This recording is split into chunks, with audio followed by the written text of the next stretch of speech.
മീരാബായി കൃഷ്ണനോടുള്ള അചഞ്ചലമായ ഭക്തിയെ വ്യക്തമാക്കുന്ന ഏറ്റവും പ്രശസ്തമായ കഥകളിൽ ഒന്നാണ് തന്റെ ഭക്തി കാരണം ഒന്നിലധികം തവണ വധശ്രമങ്ങളെ അതിജീവിച്ചതിന്റെ കഥ. ഇതാ മീരാബായിയുടെ ഭർത്താവ് ഭോജരാജ് മരിച്ചതിനുശേഷം അവൾ പൂർണ്ണമായും കൃഷ്ണനെ ആരാധിക്കുന്നതിൽ സ്വയം സമർപ്പിച്ചു.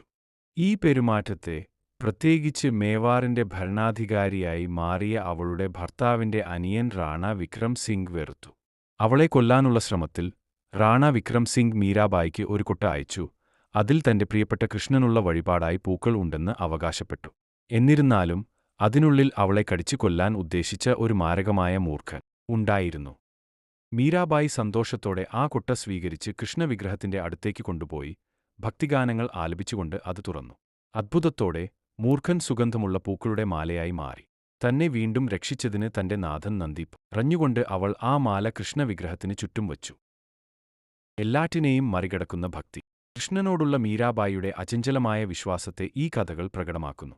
അവനോടുള്ള അവളുടെ സ്നേഹം വളരെ ശുദ്ധവും നിസ്വാർത്ഥവുമായിരുന്നു. അവൻ തന്നെ എല്ലാ ദോഷങ്ങളിൽ നിന്നും സംരക്ഷിക്കുമെന്ന് വിശ്വസിച്ചുകൊണ്ട് അവൾ അവന്റെ ഇഷ്ടത്തിന് സ്വയം പൂർണ്ണമായും സമർപ്പിച്ചു.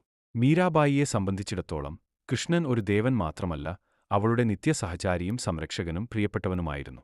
വാഞ്ചയും ഭക്തിയും നിറഞ്ഞ അവളുടെ ഭജനകൾ ഈ ആഴത്തിലുള്ള ബന്ധത്തെ പ്രതിഫലിപ്പിക്കുന്നു.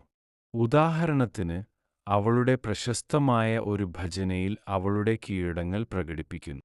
മേരെ ഡു ഗിരിധർ ഗോപാൽ ദൂസ്രോ ന കോയ് ജാഗെ സർ മോർ മുകുത് മേരോ പതി സോയി. ഗിരിധർ ഗോപാൽ എന്റേതാണ്, ഞാൻ മറ്റാരുടെയും സ്വന്തമല്ല. മയിൽ കിരീടം ധരിച്ചവൻ, അവൻ എന്റെ നിത്യഭർത്താവാണ്.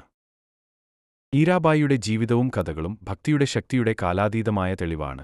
ശുദ്ധമായ ഭക്തിക്ക് എല്ലാ പ്രതിബന്ധങ്ങളെയും മറികടന്ന് ദൈവികതയിലേക്ക് അടുപ്പിക്കാൻ കഴിയുമെന്ന് കാണിക്കുന്നു.